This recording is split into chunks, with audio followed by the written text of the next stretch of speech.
Juges, chapitre 15. Quelque temps après, à l'époque de la moisson des blés, Samson alla voir sa femme et lui porta un chevreau. Il dit, « Je veux entrer vers ma femme dans sa chambre. » Mais le père de sa femme ne lui permit pas d'entrer. « J'ai pensé, dit-il, que tu avais pour elle de la haine, et je l'ai donnée à ton compagnon.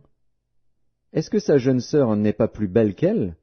Prends-la donc à sa place. » Samson leur dit, « Cette fois je ne serai pas coupable envers les Philistins si je leur fais du mal. » Samson s'en alla, il attrapa 300 renards et prit des flambeaux. Puis il tourna queue contre queue et mit un flambeau entre deux queues au milieu. Il alluma les flambeaux, lâcha les renards dans les blés des Philistins et embrasa les tas de gerbes, le blé sur pied et jusqu'aux plantations d'oliviers. Les Philistins dirent, « Qui a fait cela ?» On répondit, « Samson, le gendre du Timnien, parce que celui-ci lui a pris sa femme et l'a donnée à son compagnon. » Et les Philistins montèrent, et ils la brûlèrent, elle et son père. Samson leur dit, « Est-ce ainsi que vous agissez? Je ne cesserai qu'après m'être vengé de vous. » Il les battit rudement, dos et ventre.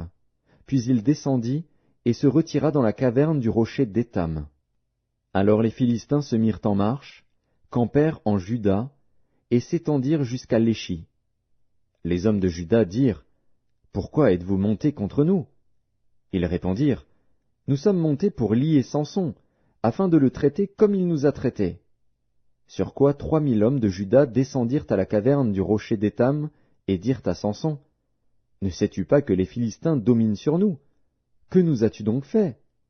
Il leur répondit, « Je les ai traités comme ils m'ont traité. » Ils lui dirent, « Nous sommes descendus pour te lier, afin de te livrer entre les mains des Philistins. » Samson leur dit, « Jurez-moi que vous ne me tuerez pas. » Ils lui répondirent, « Non, nous voulons seulement te lier et te livrer entre leurs mains, mais nous ne te ferons pas mourir. » Et ils le lièrent avec 2 cordes neuves et le firent sortir du rocher. Lorsqu'il arriva à Léchi, les Philistins poussèrent des cris à sa rencontre. Alors l'Esprit de l'Éternel le saisit. Les cordes qu'il avait au bras devinrent comme du lin brûlé par le feu, et ses liens tombèrent de ses mains.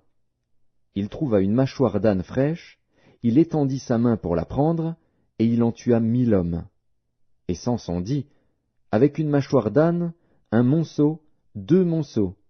Avec une mâchoire d'âne, j'ai tué 1000 hommes. » Quand il eut achevé de parler, il jeta de sa main la mâchoire. Et l'on appela ce lieu Ramath-Léchi. Pressé par la soif, il invoqua l'Éternel et dit, « C'est toi qui as permis par la main de ton serviteur cette grande délivrance. Et maintenant mourrai-je de soif, et tomberai-je entre les mains des incirconcis ?»